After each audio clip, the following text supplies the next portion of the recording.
Today we're taking a look at these MLB matches, which are happening on Sunday, July 17, 2022, and giving you match breakdowns, betting tips and predictions in general on these games. Welcome back to High Stakes, let's get straight into it. Also, don't forget to subscribe to get notified as soon as we release these sport prediction videos, and if you would like more betting tips and predictions, then check out our Patreon in the link down below. Our new Patreon is a way for us to help you improve your chances of making more money. Multiple plans are available for each and every one of you. You can get 30 extra betting picks all the way up to 360 extra betting picks per month. Stop wasting hours of your time searching for bad betting picks that ends up costing you a lot of money. Join the High Stakes Patreon now and get the best betting picks. Going back to our video, we will give you 2 betting picks for each game, a team pick and a total pick based on facts and detailed explanation. So make sure to watch our videos till the end so you don't miss any of our picks. Houston Astros vs Oakland Athletics.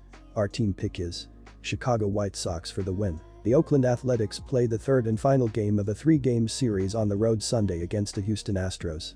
Oakland is 31-60 following its 5-1 victory over Houston on Friday in the opening game of the series. Sky Bolt hit a home run and had 3 RBIs in Friday's victory. Oakland is last in the American League West, 28 games behind the first-place Astros. Catcher Sean Murphy is batting .237 to lead Oakland and has team highs in hits with 70 and on-base percentage at .306. First baseman Seth Brown is the leader in home runs with 10 and RBIs with 38. Oakland has not announced its starting pitcher for Sunday's final game of a 3-game series on the road against the Houston Astros. Following its 4-run loss to Oakland on Friday, Houston is 58-31. Houston has one of baseball's best pitching staffs. The Astros are second in baseball in team ERA with 3.00 and are first in batting average allowed at .211. Houston is first in the American League West, 10 games ahead of the second-place Seattle Mariners. With Yordan Alvarez out injured, the leader in home runs and RBIs is Kyle Tucker with 17 home runs and 61 RBIs, while Jose Altuve is tied for the lead in home runs with 17. Altuve is also the active leader in batting average with .277. On Sunday, the Houston Astros will send Jake Odorizzi to the mound. The right-hander is 4-2 with a 3.38 ERA, 31 Ks and 14 BBs. Our total pick is over 8.5 runs. And here is why. The A's have one of the league's worst lineups, making it easy to think that the upcoming game will be a low-scoring one. However, the Astros lineup is remarkable, and both batting orders look to take advantage of 2 struggling starting pitchers. The A's lineup should plate base runners throughout the game with Ramon Laureano, Sean Murphy, and the rest of the lineup constantly making contact against Jake Odorizzi and the rest of the Astros pitchers. The Astros, who average 4.44 runs per game, should run up a score with Jose Altuve, Kyle Tucker, Alex Bregman, and the rest of the batting order, making hard contact against the A's pitchers and powering the ball to drive in runs at will. Minnesota Twins vs Chicago White Sox. Our team pick is Minnesota Twins. And here is why. The Chicago White Sox and Minnesota Twins meet Sunday in MLB action at Target Field. The Chicago White Sox look for a win after winning 6 of their last 9 games. The Minnesota Twins need a win after losing 6 of their last 9 games. The Chicago White Sox have scored 21 runs in their last 3 games and 4 or more runs in 6 of their last 9 games. The White Sox have won 5 of their last 6 games when scoring 4 or more runs. Jose Abreu leads the White Sox with 103 hits and 46 RBI, while Luis Robert and Tim Anderson have combined for 176 hits and 76 RBI.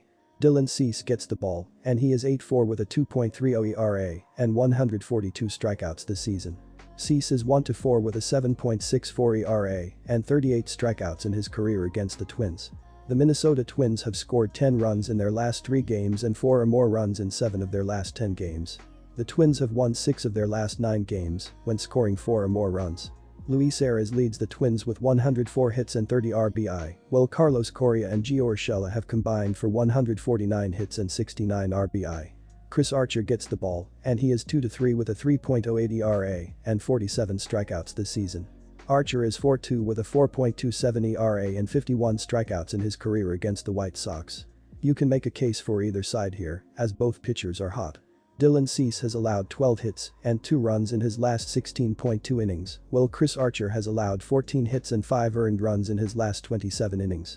With that said, the Twins have won 8 of their last 11 meetings with the White Sox, and that has to count for something. I lean toward the Twins at home in this spot because of the history. Our total pick is take under 8.5 runs. And here is why. Chicago has been poor on offense this season. They are bottom 10 in the league in home runs, walks, OBP, SLG, and OPS. Chicago's offense has been struggling recently. They have scored 4 runs or less in 6 out of their last 10 games. Cease has been on fire recently. He has allowed 1 earned run or less in 9 straight starts. Cease struck out 8 batters or more in 6 out of his last 7 starts. On the season, Cease has a 2.30 ERA, 1.24 WHIP, and a 142-46 KBB ratio in 18 starts. With Chicago struggling on offense and Cease on the mound, this will be a lower scoring game and the under will hit. St. Louis Cardinals vs Cincinnati Reds. Our team pick is Reds for the win. The Reds are coming off an impressive 6-2 stretch that included series wins over the Yankees and Rays, but they've been hammered by the Cardinals twice so far in the set. Jonathan India hit a leadoff homer to get the scoring started on Saturday before the next 8 runs went in favor of the Cardinals, and late RBI single from Brandon Drury only made the final score more respectable. Rookie Nick Lodolo only made it 2 innings in the loss, getting shelled for 5 runs on 5 hits and 3 walks, while striking out 5. India and Donovan Solano were the only members of the Reds to reach base multiple times. The Reds are down a big amount on the money line for the season, while going 42-48 on the run line. Overs are 47-43 for Cincinnati, with each of its last 3 games going over the betting total. Taking care of business against the bottom tier of the NL Central will be key for the Cardinals the rest of the season, and they have outscored the Reds 18-6 so far to begin this series. Paul Goldschmidt continued his tier with a 2-run homer in the bottom of the second, before adding an RBI single the next inning, and Lars Nootbaar later provided a 3-run homer in the 8th to continue the blowout.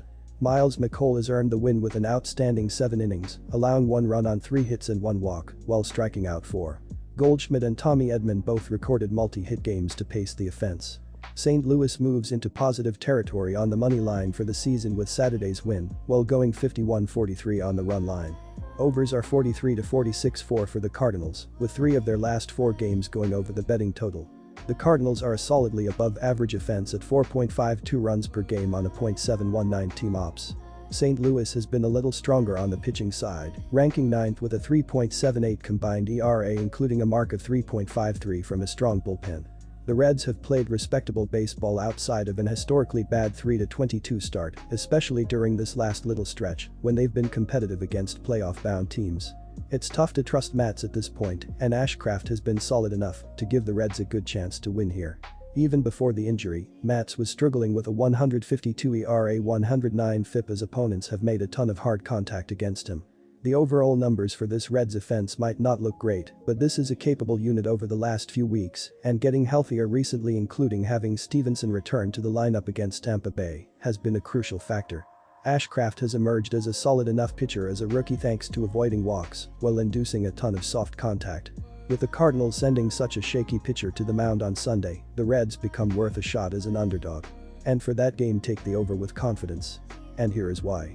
Through the first half of the year, the Reds have been dismal from both the mound and plate. Coming into play Saturday evening, they have the 6th lowest slugging percentage, while averaging 4.31 runs per game. With that said, Steven Matz and Graham Ashcraft are not exactly the most overpowering arms you will see. The total number has gone over in 4 of Cincy's last 5 games, and 4 of their last 5 on the road.